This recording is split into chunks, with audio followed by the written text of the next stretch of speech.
बात करते हैं रहस्य, रोमांच और सस्पेंस से भरी महाराष्ट्र की सियासी पिक्चर की और उससे जुड़ी इस वक्त की बड़ी खबर की। महाराष्ट्र पर एबीपी न्यूज की एक्सक्लूसिव खबर आपको बताते हैं। देवेंद्र फडणवीस ही महाराष्ट्र के मुख्यमंत्री बनेंगे, ये जानकारी सामने आ रही है। एकनाथ शिंदे, अजित पवार डेप्यूटी सीएम होंगे महाराष्ट्र सरकार में। आज मुंबई पहुंच रहे हैं बीजेपी के पर्यवेक्षक और मुंबई में कल बीजेपी विधायक दल की बैठक भी होगी। इस बैठक में बीजेपी विधायक दल का नेता चुना जाएगा और उसमें सबसे आगे, सबसे मजबूत दावेदार हैं देवेंद्र फडणवीस, जिनका घर महाराष्ट्र की सियासत का सबसे बड़ा पावर सेंटर इस वक्त बनता हुआ दिखाई दे रहा है। बीते दिन एक के बाद एक 22 नेताओं से फडणवीस की मुलाकात हुई और इस मेल मुलाकात के बाद सियासी गलियारों में चर्चा होने लगी है कि कल यानी कि 4 दिसंबर को बीजेपी विधायक दल की जो बैठक होनी है उसमें देवेंद्र फडणवीस को ही नेता चुना जाएगा।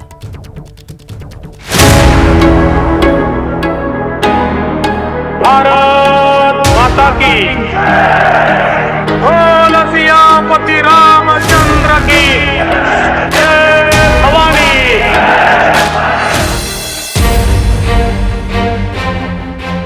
क्या 4 दिसंबर को देवेंद्र फडणवीस को ही बीजेपी विधायक दल का नेता चुना जाएगा? क्या 5 दिसंबर को फडणवीस ही महाराष्ट्र के सीएम की शपथ लेंगे? महाराष्ट्र के सियासी सीन का ये वो सवाल है जिस पर पर्दा गिरने का वक्त आ गया।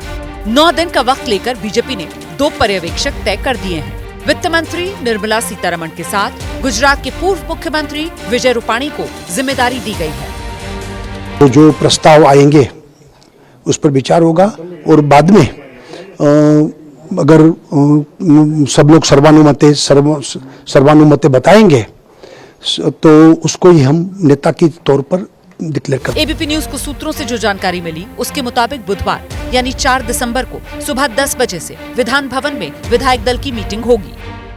बीजेपी विधायकों की बैठक में विधायक दल का नेता चुना जाएगा। जो विधायक दल का नेता होगा वही मुख्यमंत्री पद का चेहरा होगा। इस समय पे देवेंद्र फडणवीस फ्रंट रनर माने जा रहे हैं और सूत्रों के मुताबिक बीजेपी देवेंद्र फडणवीस को ही मुख्यमंत्री बनाएगी। पर जब तक विधायक दलों की बैठक में नाम तय नहीं होता तब तक सस्पेंस बना रहेगा। बीजेपी के नेता दबी जुबान में फडणवीस का ही नाम ले रहे हैं। फडणवीस ही महाराष्ट्र में वो नेता हैं जो नतीजों के बाद से एक्शन में दिख रहे हैं। मुंबई में पार्टी के नेता उन्हीं से मिल रहे हैं। आज 2 दर्जन से ज्यादा नेताओं ने फडणवीस से उनके घर जाकर मुलाकात की। इनमें चंद्रकांत पाटिल, राहुल नरवेकर, गिरीश महाजन, मोहित कंबोज, अतुल सावे, चंद्रशेखर बावनकुले, चित्रा वाघ, संजय कुटे, धनंजय मुंडे, मुरजी पटेल, पंकजा मुंडे प्रमुख हैं। लग ऐसा रहा है मानो फडणवीस का घर पावर सेंटर बन गया है और फडणवीस डिफेक्टो सीएम के तौर पर काम करने लगे हैं। 4 को विधायक दल की बैठक होगी तो 5 दिसंबर को शपथ ग्रहण का मुहूर्त भी तय हो गया है। मुंबई बीजेपी दफ्तर में मीटिंग हुई है। शपथ में 70 से 75 हजार लोगों के शामिल होने की उम्मीद है, जिसको लेकर तैयारियां शुरू हो गई हैं। भारतीय जनता पार्टी मुंबई की बैठक में क्या क्या व्यवस्थाएं वहां पर है इसकी पूरी जानकारी दी गई। आने जाने की व्यवस्था, कहां से उनको एंट्री होगी, अंदर क्या क्या व्यवस्थाएं होंगी, ये सारी बारीकी जानकारियां दी। पार्टी के नेताओं ने आज शपथ ग्रहण की तैयारियों का जायजा भी लिया। एक तरफ बीजेपी की ये तैयारी चल रही है और दूसरी तरफ कार्यवाहक सीएम एकनाथ शिंदे आज फिर किसी से नहीं मिले। खबर आई कि तबीयत ठीक नहीं है और डॉक्टर्स ने आराम की सलाह दी है। इससे पहले गुरुवार को दिल्ली में शिंदे ने अमित शाह से मुलाकात की। दूसरे दिन कोई मीटिंग नहीं हुई और वो गांव चले गए। 2 दिन गांव में रहने के बाद वो वापस आए और वापस आने के बाद उन्होंने मीडिया से भले बात की लेकिन अपने पत्ते नहीं खोले। आज बैठक होने की उम्मीद थी लेकिन वो नहीं हुई। सूत्र बता रहे हैं एकनाथ शिंदे गृह मंत्रालय की डिमांड कर रहे हैं लेकिन बीजेपी राजी नहीं। शिंदे ने गृह मंत्रालय वाले सवाल पर रविवार को प्रेस कॉन्फ्रेंस में कुछ जवाब भी नहीं दिया था। गृह मंत्रालय को लेकर के कोई मांग है क्या आप लोगों की? भारतीय गृह मंत्रालय ऑलरेडी दे दिया है। आप ही कुछ बोलोगे क्या? मुझे बात करनी है। वैसे पार्टी के नेता कह रहे हैं कोई नाराजगी नहीं, शिवसेना महायुति के साथ मजबूती से खड़ी है। ये तो उनका डिसीजन रहेगा, लेकिन वो महायुति के साथ रहेंगे ये पक्का है।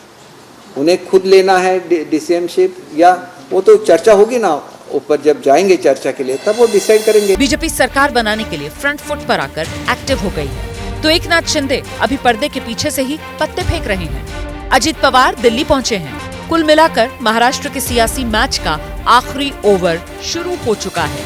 रोमांच अभी बाकी है। आगे आगे देखिए होता है क्या। और इस बीच अंदर खाने से खबर आ रही है और उन खबरों के मुताबिक मुख्यमंत्री की कुर्सी त्यागने के बाद शिंदे अब बड़े मोलभाव के मूड में दिखाई दे रहे हैं और गृह मंत्रालय के साथ साथ वित्त मंत्रालय पर भी दावा ठोक रहे हैं एकनाथ शिंदे। सूत्रों के हवाले से जो खबरें मिल रही हैं उसके मुताबिक आपको जानकारी दें, एकनाथ शिंदे कुछ अहम मंत्रालय चाहते हैं और सूत्रों के मुताबिक शिंदे ने गृह मंत्रालय और वित्त मंत्रालय की डिमांड रखी है। ये मांग वो कर रहे हैं। साथ ही शिंदे शहरी विकास मंत्रालय भी मांग रहे हैं।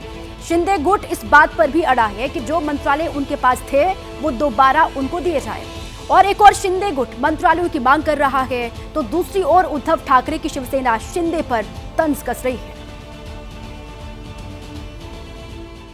तो ये अलग किस्म के शिंदे साहब है, वो तो महाराष्ट्र की एक शान है और उन्होंने बहुत अच्छा काम करके दिखाया है। लोकसभा का जो रिजल्ट था उसके बावजूद अच्छा रिजल्ट आ गया है। उनके लीडरशिप में ये सब हुआ है। बहुत अच्छे सोशल स्कीम्स उन्होंने लाए, सोशल वेलफेयर स्कीम्स। तो इस सब का ये इफ़ेक्ट है कि एक अच्छी सरकार बने महाराष्ट्र में और उनका जो मान है वो भी रखा जाए, क्योंकि उन्होंने इतनी मेहनत की है। हालांकि हमने कम ही सीट लड़ी थी तो उनसे ज़्यादा तो हमारी सीट नहीं आ सकती, लेकिन उनकी सीट आने में, हमारे सीट आने में एक दूसरे का सहयोगी कारण हुआ है ना। एकनाथ शिंदे जी और अजित पवार ये कोई बीजेपी के मित्र नहीं है, ये गुलाम है और गुलामों को समझौता ही करना पड़ता है। गुलाम अपने मालिक से, अपने आका से आंख दिखाकर बात नहीं कर सकता, आंख झुकाकर बात करना होता है। एकनाथ शिंदे की उतनी हिम्मत नहीं है कि वो नरेंद्र मोदी जी और उनकी सरकार को आंख दिखा दें। अब तक तो बीरबल की खिचड़ी पक गई थी, लेकिन ये महाराष्ट्र सरकार नहीं आई है।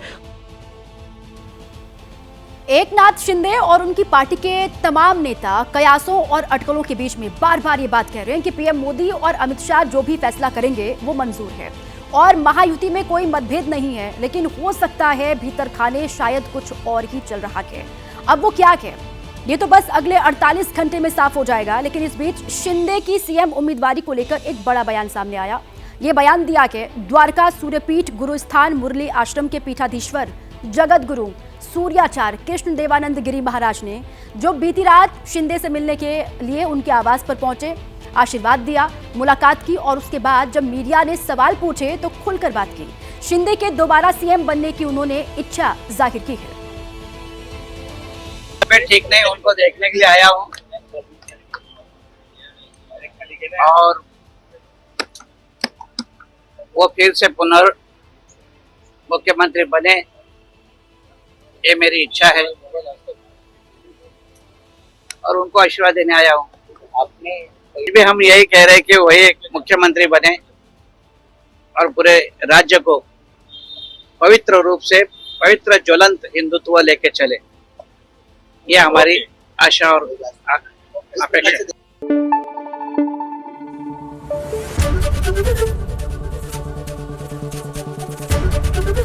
एबीपी न्यूज आपको रखे आगे।